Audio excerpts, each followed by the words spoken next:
My children sold my dog, but they never imagined who would buy him.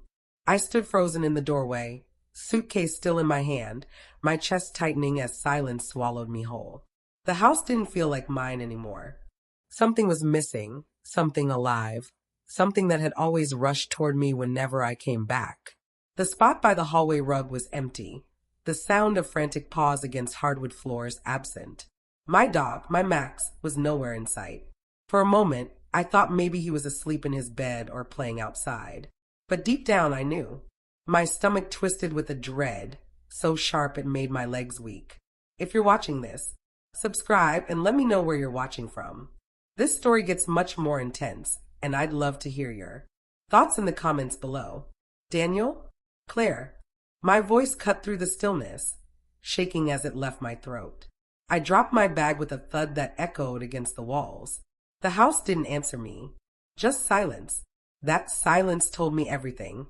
My children were hiding, and they only hid when they had done something unforgivable. I moved slowly through the hallway, my eyes darting around as if Max might suddenly leap out, tail wagging, ready to smother me in the sloppy kisses I craved after being gone. But there was no joy, no bark, no warmth. My chest ached as I reached the kitchen doorway and found them, my grown children, huddled like guilty teenagers at the table. Daniel, 32 now, sat with a beer in his hand, though the clock on the wall still pointed at noon. His eyes shifted away from mine, and the red on his face betrayed him before his lips could.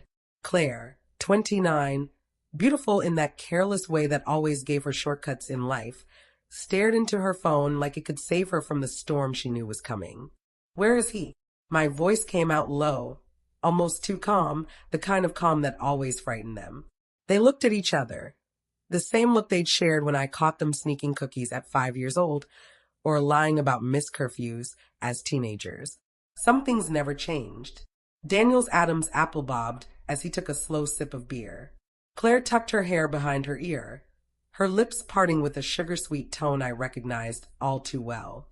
Mom, how was the trip? Did everything go okay with your retirement papers? I slammed my hand against the counter, the sound sharp enough to make her flinch. Where is Max? Daniel let out a sigh, long and heavy, like he'd been forced into telling the truth. We needed money fast. Something came up, an opportunity we couldn't wait for. The floor seemed to shift beneath me. My throat went dry, and yet my voice came out steady, ice cold. You sold him. You sold my dog without even asking me. Daniel shrugged weakly. Technically, he's the family dog. The laugh that burst out of me wasn't really a laugh. It was hollow, bitter, the sound of betrayal. The family dog that I rescued. The one I feed. The one who sleeps in my room. The one who has been my only companion since your father walked out of this house and left us to pick up the pieces. That's the dog you're calling the family dog. Claire's words tumbled out in a rush, defensive, desperate. It wasn't like that. Mom, listen, this guy, Paul, he was looking for a Belgian Malinois, and Max looks exactly like one. He offered real money, good money. It seemed like the perfect solution. Perfect? I spat, my nails digging into my palms. Max isn't a purebred Malinois. He's a rescue. He just happens to look like one. Daniel shrugged again, his eyes narrowing with irritation.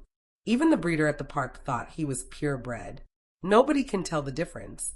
Look, Mom, this was a good deal. I stared at the two strangers sitting at my kitchen table, wondering how they could be my children. I'd worked double shifts for years to put them through school. I'd given up everything after their father abandoned us. And this was how they repaid me? By selling the only creature who had never left my side? How much? The words barely left my lips. So quiet I almost didn't recognize my own voice. Daniel and Claire exchanged another look. Then Daniel leaned back, pride seeping into his tone. 8,000. The guy was desperate. 8 grand for a dog. 8,000. That was the price they put on my heart.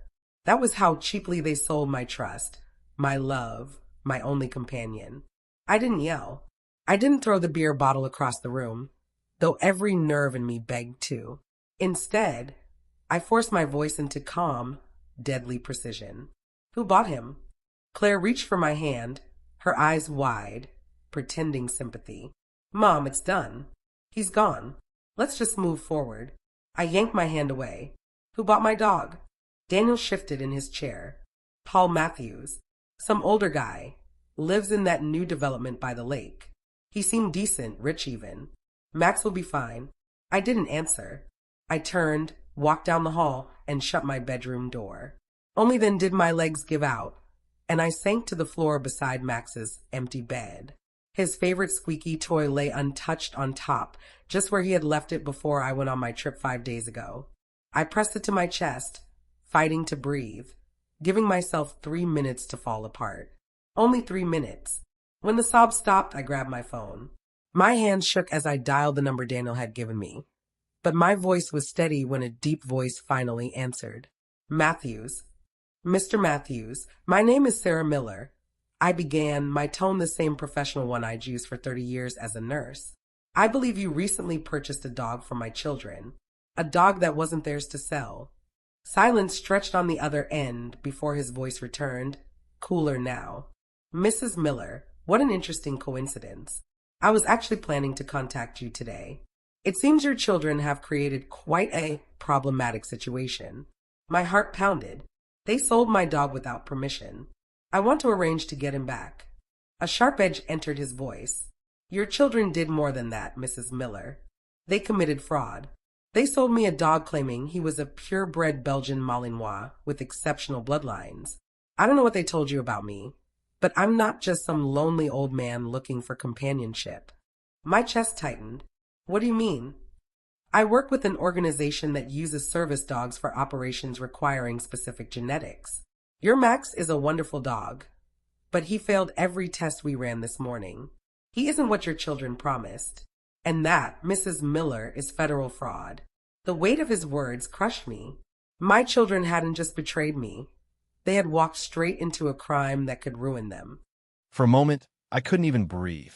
The phone felt heavy in my hand, like it carried the weight of every wrong decision my children had ever made. Fraud. The word barely slipped out of me. Yes, Mrs. Miller. Fraud. His tone sharpened, cutting through my silence. They misrepresented a mixed-breed rescue as a purebred Malinois with a flawless pedigree. And they didn't sell him to me personally, they sold him to a federal program. That's not just lying. That's a crime. I pressed my palm to the floor, trying to ground myself. Mr. Matthews, please. I never told anyone Max was purebred. He's just a rescue. He's mine. I love him. He wasn't theirs to sell. His voice softened slightly, but not enough to ease the terror clawing at my chest. I believe you, but unfortunately, your children deliberately misled us. That kind of deception doesn't go unnoticed in my line of work. I closed my eyes, imagining Daniel's smug expression, Claire's dismissive shrug, their casual way of saying, "It's fine, Mom," like nothing mattered. They had no idea what they had done. They had no idea how deep a hole they had dug for themselves. What's going to happen to them? My voice cracked despite my efforts to keep it steady. That depends, he replied after a pause, on whether we want to pursue charges, on whether there's another way to handle this. I bit my lip, tears stinging my eyes. My children had betrayed me in the cruelest way possible, yet the thought of them in prison made my stomach turn. They were still my blood, even if they acted like strangers. Please, I whispered. I'm begging you. They didn't understand what they were doing. Oh, they understood, he countered firmly. They understood enough to take $8,000 and spin a convincing story about bloodlines and training potential. But he stopped, his tone shifting, almost thoughtful. Maybe there's a way to fix this without dragging their names through court records. A thread of hope pulled at me. What do you mean? I'll be honest with you, Mrs. Miller, he said, his voice lowering as though confiding a secret. Your children have been reckless, irresponsible, but I don't sense malice. Just entitlement. That's not something a federal trial can fix. That's something only life can fix. Something in his words made my chest ache. Entitlement. Yes, that was exactly it. Daniel with his endless excuses and beer-stained hands. Claire with her beauty-masking laziness, using charm as currency. They always assumed someone else would clean their messes. Usually, that someone was me. I swallowed hard. So what do you suggest? There was a pause, and then a sound that might have been a faint chuckle. Tell me, Mrs. Miller, do you want your dog back? My heart lurched. More than anything. And do you want your children to finally learn what consequences feel like? I closed my eyes, fighting the war inside me. The mother in me wanted to shield them, protect them, even now. But the woman in me, the one who had sacrificed her entire life to raise them, was tired of carrying the weight of their bad choices. Yes, I admitted quietly. I want them to learn. Good, he said, a note of satisfaction in his tone. Because I have a proposal. One that could return Max to you, give your children a much-needed lesson, and keep them from ending up in a federal prison cell. I gripped the phone tighter, torn between fear and curiosity. What kind of proposal? You'll see tomorrow morning. I'll be at your house at 8 sharp. Don't tell them I'm coming. My pulse quickened. What exactly are you planning? Nothing dangerous. Nothing permanent, he assured me, his voice carrying a strange warmth. Think of it as educational theater, just enough to shake them awake. I should have felt fear. Instead, I felt something else, a flicker of trust, a strange relief that someone else, for once, was willing to carry part of this burden with me. Mr. Matthews. Paul, he interrupted gently. Call me Paul. I hesitated, staring at Max's empty bed, his toys still sitting there as though waiting for him. All right, Paul. 8 o'clock. Don't be late.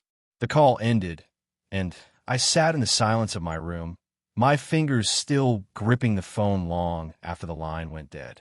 My heart was racing, my thoughts a whirlwind. Tomorrow, everything would change. That night, I barely slept. Every creak in the house sounded louder, every shadow deeper. I stared at the ceiling, replaying every moment of my life with my children. The scraped knees, the graduation gowns, the late-night phone calls asking for money. All of it blurred together until the only clear image left was Max, wagging his tail, looking at me like I was his whole world. By morning, I forced myself into calm.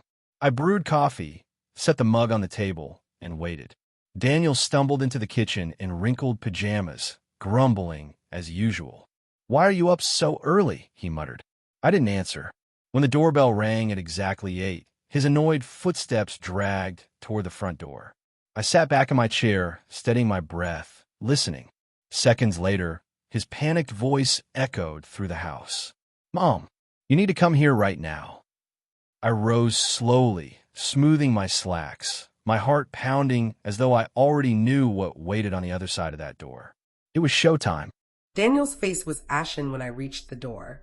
He stood frozen, his hand still clutched around the doorknob, as though he wanted to slam it shut, but couldn't. His lips moved, but no words came out. Beyond him, I saw the figure I'd only imagined from a phone call. Paul Matthews wasn't the frail old man my children had probably pictured.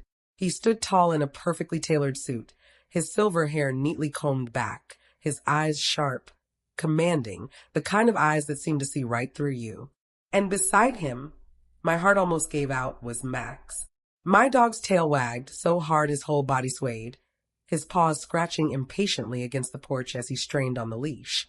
The sound of his whine cut straight into me, breaking the last thread of restraint. Max! My voice cracked as I pushed past Daniel. The moment Paul loosened his grip, Max lunged toward me, nearly knocking me over as he leapt into my arms. His tongue licked my face frantically, his cries a mixture of relief and joy. I sank to my knees on the porch, clutching him like I'd never let him go again. Behind us, 2 men in dark suits flanked Paul. They weren't smiling. Their badges gleamed at their belts, the kind of detail that made Daniel stumble back a step, as though the ground itself had betrayed him. Good morning, Paul said evenly, his voice carrying the weight of authority without needing to raise it. Mrs. Miller, I believe we spoke yesterday. Yes, I replied. Still kneeling, my arms locked around Max as if someone might rip him away again. Paul's gaze flickered toward Daniel, who was now pale as paper. And these must be your children. At that exact moment, Claire's voice floated down from the staircase. Who's at the door? She appeared in perfect makeup, as though she'd been ready for a casual brunch. But the second her eyes landed on the men in suits, on Max, on the grim authority of the scene, her face drained of color. She froze halfway down the steps. One of the suited men stepped forward, his voice clipped and official. I'm Agent Wilson. This is Agent Cooper. We're investigating a case of fraud against a federal agency. Fraud. Claire's voice squeaked, her hand instinctively clutching the banister. What are you talking about? Daniel tried to speak, but his voice cracked. Look, this is just a misunderstanding. We didn't. Paul raised a hand, silencing him. His tone turned colder. 2 days ago, you sold this dog to me. You claimed he was a purebred Belgian Malinois with top bloodlines and a perfect working temperament. You charged $8,000 for what was, in truth, a mixed breed rescue. Claire stepped down the stairs slowly, her legs trembling beneath her. It was just a way of talking. Everyone exaggerates when they sell something. That's not a crime. Exaggeration, Paul repeated, his eyes narrowing. Exaggeration is saying a car is like new when it isn't. Exaggeration isn't defrauding a federal program tied to national security. Do you understand the difference? I stayed silent, one hand gripping Max's collar, the other stroking his back to calm his shaking. My children's fear filled the air like smoke, and I let it spread. For once, I wasn't rushing in to shield them. For once, they could feel the weight of what they had done. Agent Cooper's voice cut through the silence. Fraud against the government carries a potential sentence of up to 5 years in federal prison. You should take this very seriously. Claire gasped, tears spilling over as she sank onto the couch. Daniel shook his head violently, his voice rising. This is insane. We didn't know. We didn't mean. You knew, Paul interrupted sharply. You knew enough to take money. You knew enough to repeat false claims. You knew enough to risk consequences you never thought would land at your door. Max pressed harder against me, sensing my racing heart. I forced myself to stay calm, to let the act unfold. Please, Claire begged suddenly, turning toward Paul, toward the agents, toward anyone who would listen. It was a mistake. We didn't mean harm. Isn't there something we can do? Something to fix this? Agent Wilson exchanged a glance with Paul before addressing her. That depends. The charges are serious, but sometimes alternatives can be arranged. That decision rests with your mother. The room shifted then. All eyes turned toward me. My children's faces were pale with terror, their eyes wide and desperate, searching mine for the shield I had always provided. The one who bailed them out, who softened every blow, who turned every disaster into a temporary inconvenience. I looked at them, really looked, and for the first time in years I saw not my little boy with scraped knees, not my bright-eyed daughter playing dress-up. I saw 2 adults who had used me as a safety net for far too long, who had sold the creature I loved most as if he were nothing but currency. I straightened slowly, keeping my hand on Max's head, grounding myself in his steady presence. When I finally spoke, my voice was firm, steady, and nothing like the mother they expected. My children made a choice, a selfish one. They sold what wasn't theirs to sell. They lied. They took money for it. And now they face consequences. Daniel's mouth opened, then shut. Claire shook her head violently, tears rolling down her face. Mom, please. You can't just let them. But I didn't move. I didn't reach out. I didn't cradle her the way I once would have. Instead, I turned back to Paul. What do you suggest? I asked quietly. Paul's lips curved in the faintest smile, almost invisible. I think we can find a solution. One that makes sure they understand the seriousness of their actions. My children's terrified eyes locked on mine, pleading, begging. But for the first time in decades, I didn't give in. Paul's eyes held mine for a long moment, steady and unreadable, before he finally spoke. Here's what I propose. Your children will not face prison today, but they will face responsibility. Daniel shifted uncomfortably, his voice cracking with panic. Prison? Come on, this is insane. We just made a mistake. A mistake worth $8,000, Agent Cooper said flatly, flipping open a folder from his briefcase. His tone was all business, sharp enough to slice through Daniel's excuses. Fraud isn't a misunderstanding. It's a deliberate act. You lied about bloodlines. You pocketed government money. That's a crime, whether you choose to admit it or not. Claire's sobs grew louder. She gripped the armrest of the couch like it might keep her from drowning. We didn't know it was the government. We thought he was just some guy who wanted a dog. Paul tilted his head, his sharp eyes piercing. And that makes it better? You sold your mother's dog without her consent. You pocketed thousands, knowing it wasn't yours to sell. Whether I was a government official or a lonely man, the betrayal is the same. The word betrayal hung in the air like a heavy curtain. My chest ached, but I kept my face still, my hand moving slowly over Max's fur, as if to remind myself why we were here. Agent Wilson stepped forward, pulling 2 papers from his folder. There are 2 options. We can proceed with formal charges. Or, his eyes flicked to me. Your mother can agree to an alternative resolution. Daniel's head snapped toward me. His eyes, wide and desperate, searched my face for the softness he'd relied on his whole life. Mom, please. Tell them it was just a misunderstanding. Tell them we don't deserve this. For a moment, my heart trembled. He still called me Mom, with that same tone he'd used as a boy, the same tone that had always broken my resolve. But I swallowed the ache, refusing to let the guilt steer me again. I lifted my chin. What does this alternative involve? Paul's lips curved into a faint, knowing smile. Restitution, service, and independence. They'll pay back every cent. They'll give time to the community they've taken from. And they'll finally step into adulthood instead of hiding under your roof. Claire's head jerked up, her tear-streaked face paling further. What? No, you can't just kick us out. I'm not kicking you out, I said softly, though my words landed like stones. I'm letting you grow up, something I should have done years ago. Daniel shook his head violently, his voice rising. This is crazy. You're siding with them? With these strangers? We're your kids, Mom. We're your family. Family. The word struck me like a knife. I thought of every late shift I'd taken at the hospital to put food on the table, every bill I'd scraped to cover, every sleepless night worrying about them. Family was supposed to mean loyalty, care, love. And yet when I'd been gone for 5 days, they'd sold the only loyal soul who had never abandoned me. Family doesn't mean using me until there's nothing left, I said quietly, my throat tightening. Family doesn't mean selling the one thing that makes me happy. Max pressed his nose into my hand, whining softly, as though he knew I needed him to stay steady. Paul spoke again, his tone calm, almost measured. Mrs. Miller, if you support this arrangement, your children avoid prison. They'll sign legal documents today, agreeing to restitution and mandatory community service. And they'll move out of your home within 1 month. If they break any condition, he let the sentence trail off, the threat sharp in the silence. Claire's tears spilled faster, her voice breaking. Mom, you can't let them do this. Please, we don't have anywhere to go. I can't handle this.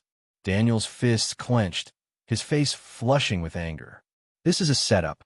This is manipulation. You're all just trying to scare us. Agent Cooper slammed the folder shut, the sound making both of them flinch. It's not a scare tactic. It's mercy. You should be in handcuffs right now. I stood then, slowly, with Max at my side. My children's eyes followed me, wide and desperate, but I didn't falter. For the first time in years, I wasn't shielding them from reality.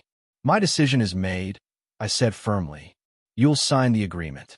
You'll repay the money. You'll give back to the world you've taken from. And you'll stand on your own 2 feet from now on. Daniel stared at me like I had struck him. Claire covered her face, sobbing into her hands. Paul's eyes lingered on mine, and for the briefest moment, I saw something there. Approval, perhaps even admiration. But I didn't let myself think about it too long.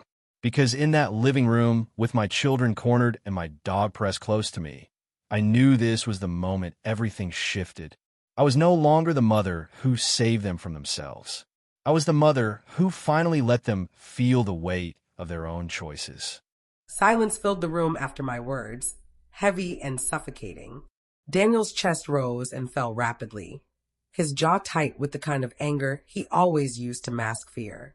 Claire's sobs echoed softly, her shoulders shaking as she tried to hold herself together. For years, I had been the one to patch their wounds, to clean up their mistakes, to carry burdens that weren't mine. But in that moment, I finally understood that shielding them was not saving them. It was destroying them. Paul gestured toward the coffee table, where Agent Wilson placed the documents with deliberate precision. The sound of the folder hitting the wooden surface made both my children flinch. These outline the terms, Paul said calmly, his voice sharp but not cruel. Restitution in full within 1 year. Community service logged and verified. Immediate steps to secure independent housing within 30 days. An assigned admission acknowledging the fraudulent act. Claire looked up, her eyes wide with disbelief. You want us to sign our lives away? That's impossible. It's not impossible, I said softly, but my voice carried an edge she wasn't used to hearing. It's adulthood, something you both have avoided for far too long. Daniel slammed his fist against the arm of the chair, his face twisted in defiance. I'm not signing anything. You can't force us to do this, Mom. You're supposed to protect us. You're supposed to be on our side. My hands tightened around Max's collar as he growled low in his throat, sensing the tension. I looked at Daniel, really looked, and for the first time I saw not the boy I raised, but the man he had become, angry, entitled, blind to the damage he caused. My heart broke, but my resolve didn't waver. I am on your side, I whispered. I've always been on your side. That's the problem. I protected you so much that you never learned what it means to stand on your own. That ends today.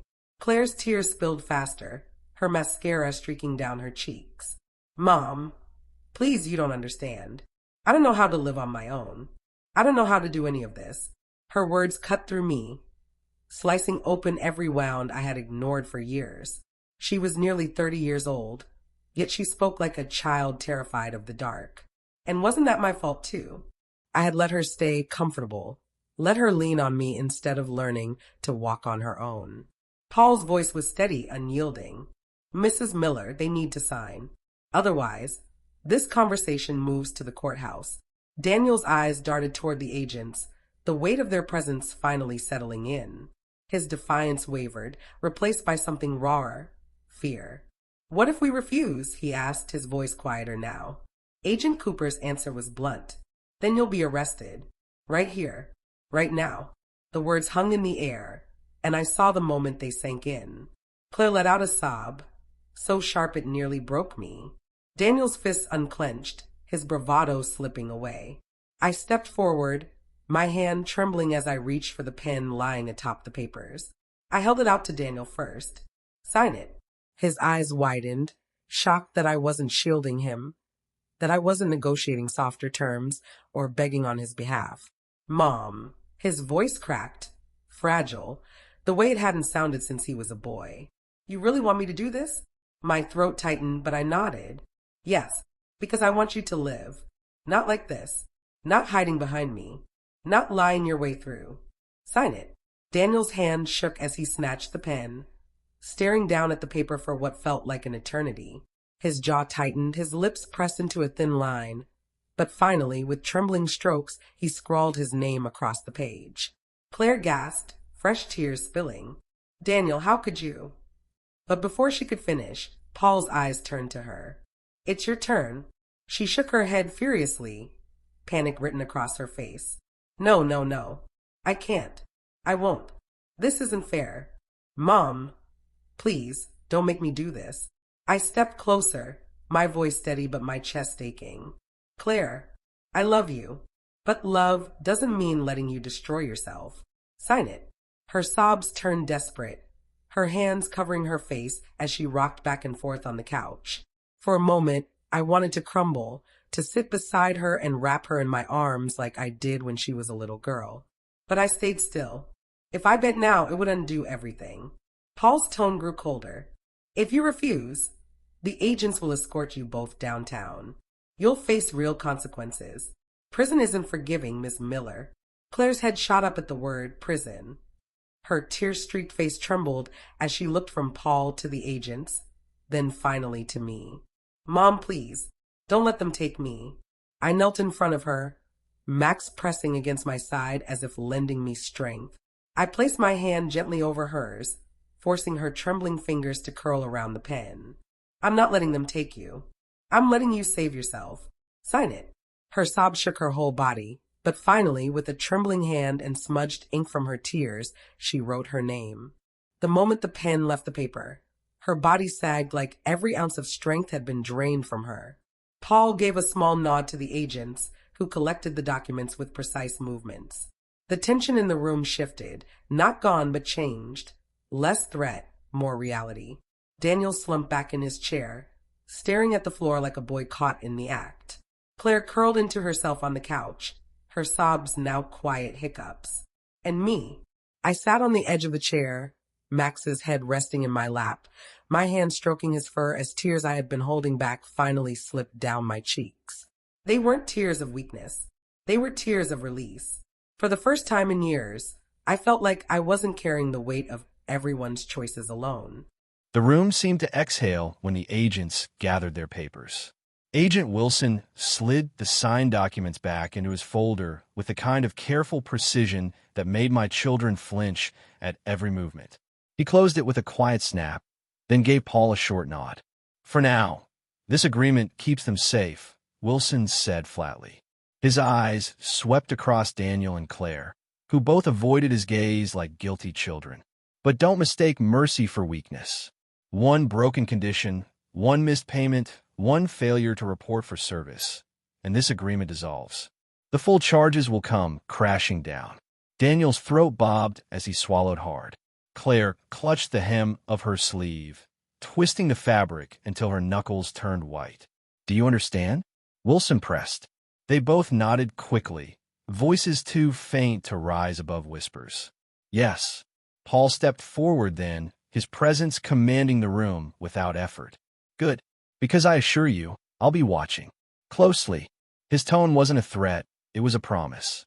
The kind of promise that made the hairs at the back of my neck stand up. Max gave a small bark, breaking the silence, his tail thumping against my leg as if to remind me I wasn't alone. I stroked his head, my fingers lingering on the soft fur, grounding myself in the reality that he was home, safe, back where he belonged. Paul's gaze softened when it fell on me. "Mrs. Miller, you've done the hardest part. Now it's up to them." I nodded faintly, my chest heavy with a strange mixture of relief and grief. Relief that Max was safe. Relief that my children weren't in handcuffs. But grief, too, that it had come to this. That the two people I had raised, loved, sacrificed for could wound me so deeply and still expect me to protect them from the consequences of their own choices. Paul adjusted his cufflinks, then turned to leave. The agents followed, their polished shoes clicking against the hardwood as they moved toward the door. Before stepping out, Paul paused, his eyes catching mine again. "You've given them a gift today, even if they can't see it yet. Don't let them waste it." Then he was gone, and the door closed behind them with a quiet finality. The silence that followed was suffocating.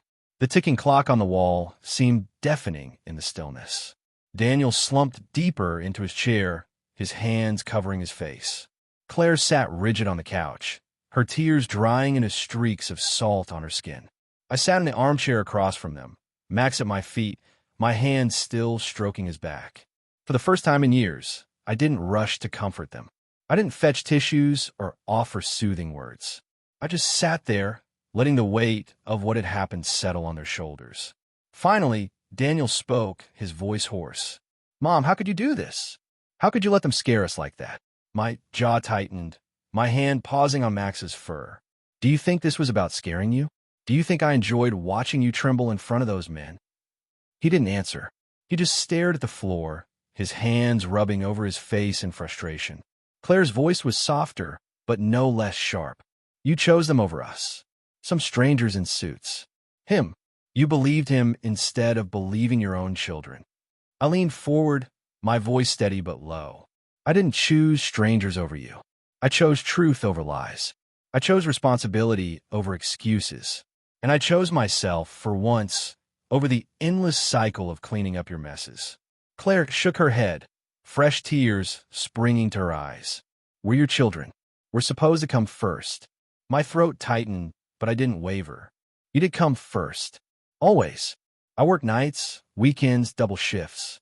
I gave up dreams, vacations, everything I wanted so you could have chances. But love doesn't mean enabling.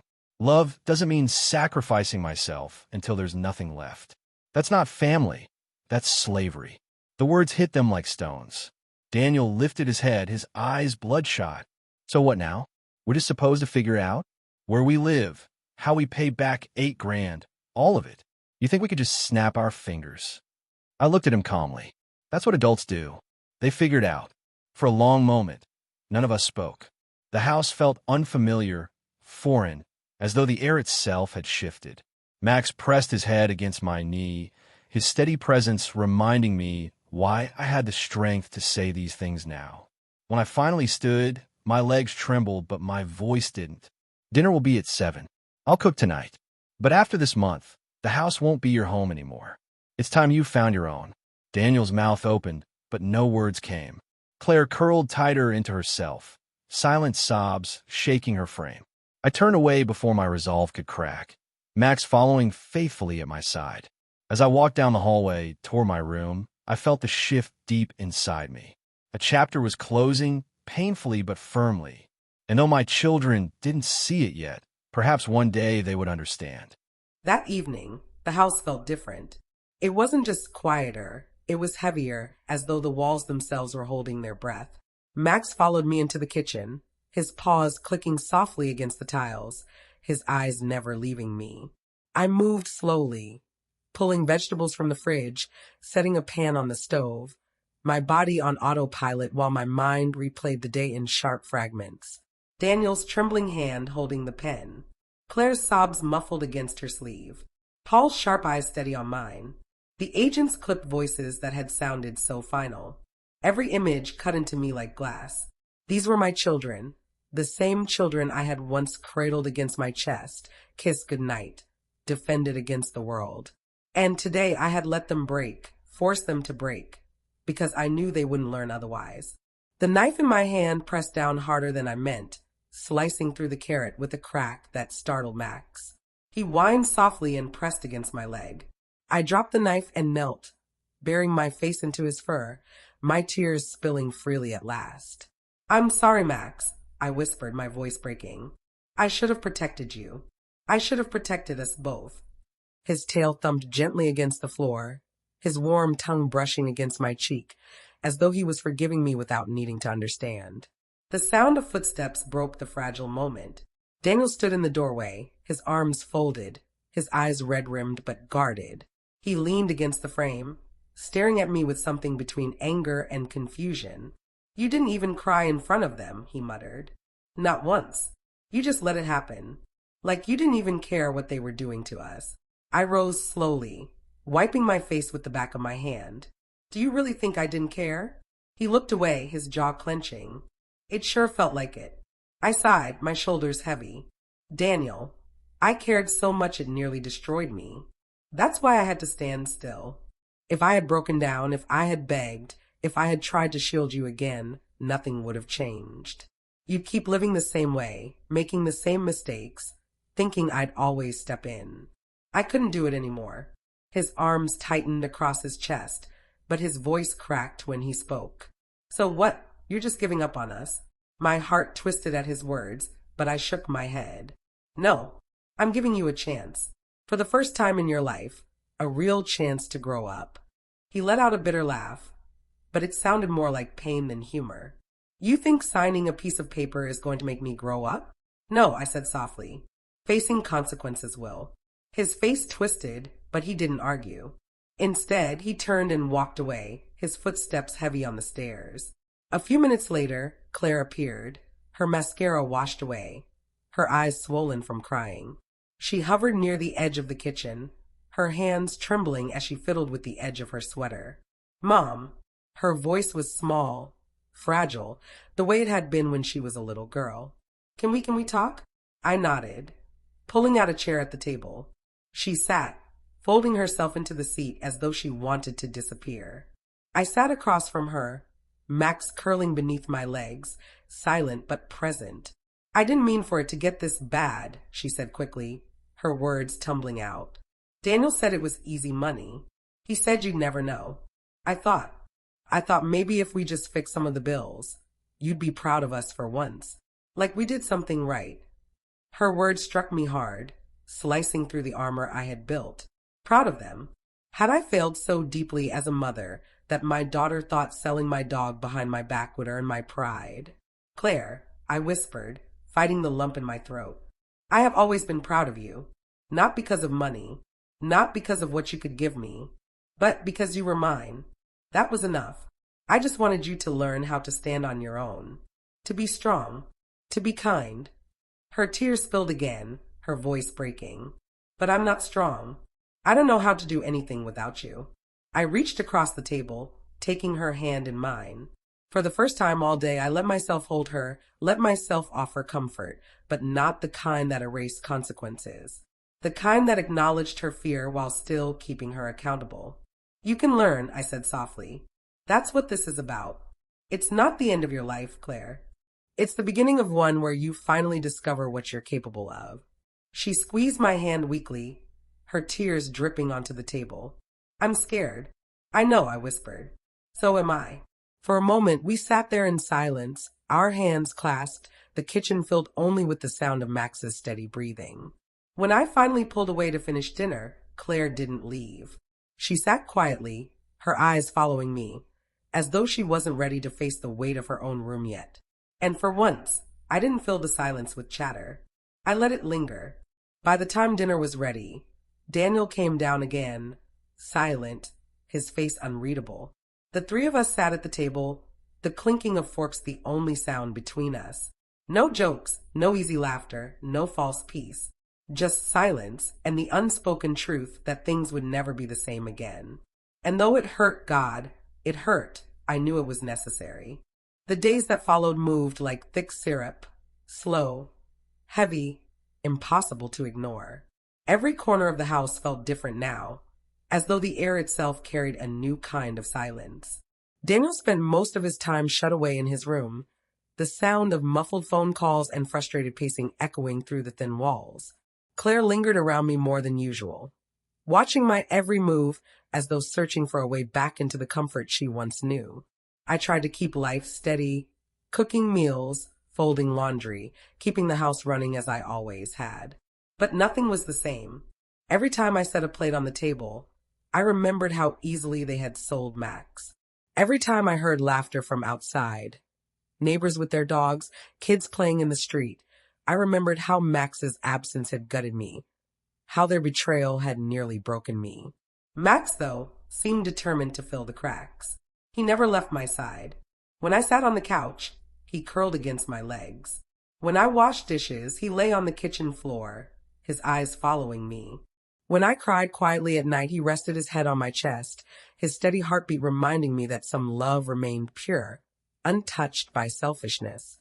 One evening, I found Daniel sitting at the dining table with his head in his hands. The papers from the agreement lay spread before him, his scrawled signature staring back like an accusation. Empty beer cans lined the edge of the table, his old coping mechanism showing its teeth again. You can't drink your way out of this, I said softly from the doorway. He flinched, his head jerking up. His eyes were bloodshot, his face pale. What else am I supposed to do, Mom? You've trapped us. You've ruined our lives. My chest tightened, but I forced my voice to stay calm. I didn't ruin your life, Daniel. I gave you a way out. Without that agreement, you'd be sitting in a jail cell right now. Do you understand that? He laughed bitterly, the sound raw. A jail cell, a contract, it's the same thing. I'm caged either way. I stepped into the room, my gaze steady on his. The difference is that one cage has a door you can open. You can change this. You can rebuild. Prison wouldn't give you that chance. His hands clenched into fists, but his voice faltered. You don't get it. I've never done anything right. Never. And now I owe $8,000 I can't pay back. I don't even know where to start. I walked closer, resting my hand gently on his shoulder. He tensed, but he didn't pull away. Start with one step, one job, one day without drinking, one effort to prove that you're more than your mistakes. He looked at me then, really looked, his eyes searching mine for the softness he always expected. But all he found was steadiness, love without indulgence, care without excuses. He dropped his gaze, his voice barely audible. I don't know if I can. I squeezed his shoulder gently. Then prove yourself wrong. That night, Claire knocked on my bedroom door. She stood there in her pajamas, her face pale and weary. Can I sleep in here tonight? She asked softly, like she had when she was a little girl afraid of thunderstorms. I hesitated, torn between wanting to hold her and needing to keep boundaries. But the fear in her eyes cracked something inside me. I nodded, pulling back the blanket. She slid into the bed beside me, curling up small, her back pressed against me like she was still a child. Max climbed onto the other side, his warm body pressing into mine, as though reminding me that he was still here to guard us. Mom, Claire whispered in the dark. Yes. Do you hate us now? The question pierced me, shattering the calm I had been holding on to. I swallowed hard, my throat thick. No, sweetheart. I don't hate you. I could never hate you. Then why does it feel like you do? Tears stung my eyes. I brushed her hair back, whispering into the dark. Because sometimes love doesn't sound like softness. Sometimes love sounds like no. And sometimes the people who need love the most are the ones who don't recognize it until later. She was quiet for a long time, her breathing uneven. Then softly she whispered, I'm sorry. I closed my eyes, pressing my lips to the top of her head. I know. We lay there in silence, Max's steady breathing lulling us both into uneasy sleep. For the first time in years, my daughter had let herself be vulnerable, not manipulative, not charming, just raw. And though I knew the road ahead would be long, for the first time, I felt a flicker of hope. The next morning, the smell of coffee filled the kitchen as I brewed a pot. Daniel trudged downstairs, his eyes tired but clearer. He didn't say much, just poured himself a cup and sat at the table. Claire joined him a few minutes later, still quiet, her hands wrapped around her mug. We sat there together, the three of us, not speaking, just sharing the silence. It wasn't peace, not yet. But it wasn't war either. It was something in between, something fragile and unfinished. And maybe that was enough for now. The first week after signing those papers was filled with tension, so thick it could almost be touched. Every corner of the house echoed with unease. Daniel sulked most days, pacing like a caged animal, his frustration bubbling just beneath the surface. Claire, on the other hand, tried to keep herself busy, though her nervousness clung to her like a shadow. I kept my distance not out of coldness, but out of necessity. For years, I had rushed in the moment either of them stumbled. I had bandaged wounds, paid bills, covered mistakes. But now, I forced myself to watch without intervening. It was one of the hardest things I'd ever done. Daniel's search for work was chaotic at best. He filled out applications with the air of someone being punished rather than someone reaching for opportunity. I overheard him one night on the phone with a friend, his voice sharp with bitterness. They want experience for everything. How the hell am I supposed to have experience if nobody hires me first? It's all a scam. The next morning, he sat at the kitchen table, dark circles under his eyes, tapping his pen angrily against an empty notepad. Nobody's calling me back, he muttered, almost daring me to offer sympathy. I sipped my coffee slowly before answering. Then keep applying. His head snapped toward me. That's it? That's all you've got to say? I held his gaze, my tone calm. Yes, because there's no magic fix. You apply. You wait, you apply again. That's how it works. He groaned, pushing his chair back so hard it scraped against the floor. You make it sound so damn easy. It isn't easy, I replied, my voice firmer now. I never said it was, but it's necessary. His eyes burned with frustration, but he didn't argue further. He just stormed out, the slam of the front door rattling the frame. Claire, meanwhile, showed small signs of change. One afternoon, she came into the kitchen holding a flyer. The coffee shop wants me to come in for an interview, she said, her voice trembling between fear and hope. That's wonderful, I told her, meaning it. She sat at the table, twisting the flyer nervously. What if I mess it up? What if they don't like me? I placed a hand over hers. Then you'll try again somewhere else. Rejection isn't the end. It's just part of the process. Her eyes welled with tears. I've never done anything like this on my own. I squeezed her hand gently. You'll be surprised by what you're capable of. The day of her interview, she left in a wrinkled blouse, her hair hastily tied back, clutching a folder like it was her lifeline.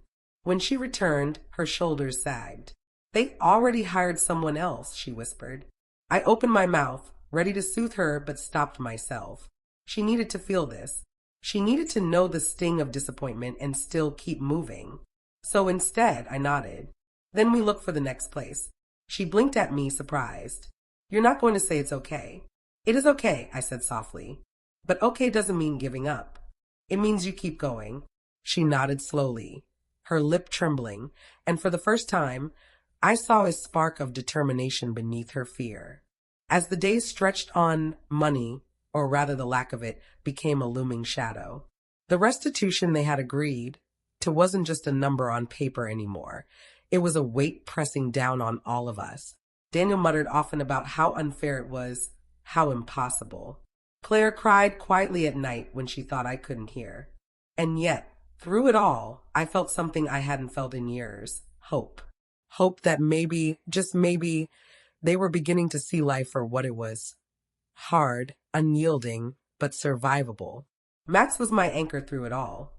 At night, when exhaustion pulled me down, he curled against me, his steady warmth a reminder that love, true, loyal love, didn't waver.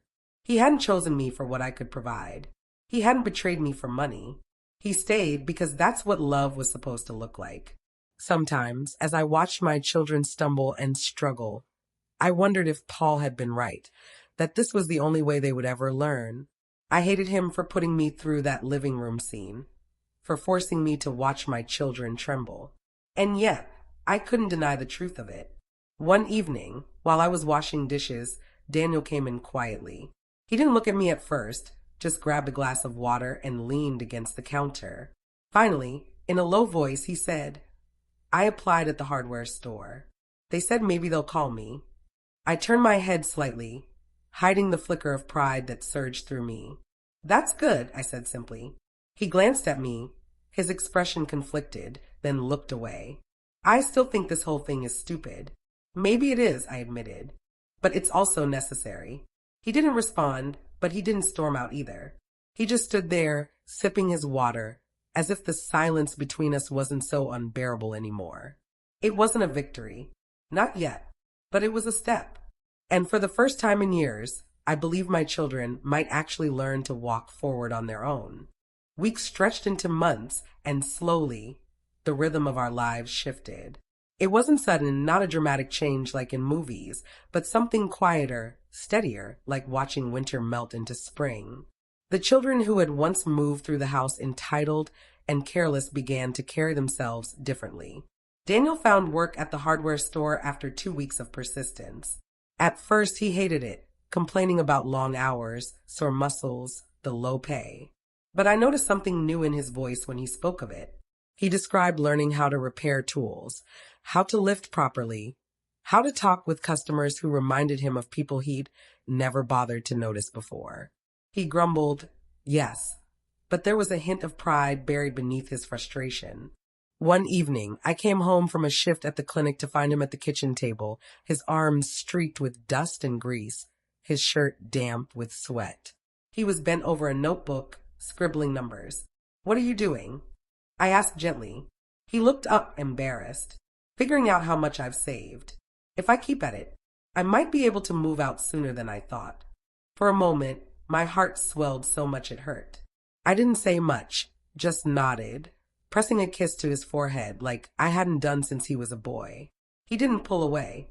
Claire, meanwhile, landed her job at a diner downtown.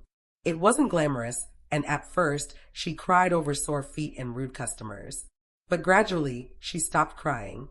She started telling stories instead, about the woman who came in every morning for black coffee, about the couple who always held hands across the booth, about the cook who teased her but secretly saved her the best slices of pie. One night, she came into my room after her shift, collapsing onto the bed beside me with her apron still on. "Mom," she said, breathless but glowing, "a customer complimented me today. Said I had the brightest smile he'd seen all week. Me. Can you believe that?" I looked at her, really looked, and saw something I hadn't in years, a spark. Not of entitlement, not of laziness, but of life. Of course I believe it, I whispered, brushing her hair back from her face. The restitution payments began slowly. Small checks from Daniel's hardware store job, cash tips folded carefully into envelopes by Claire. Each time they handed me something, their hands shook, their eyes filled with shame. But I didn't shame them further.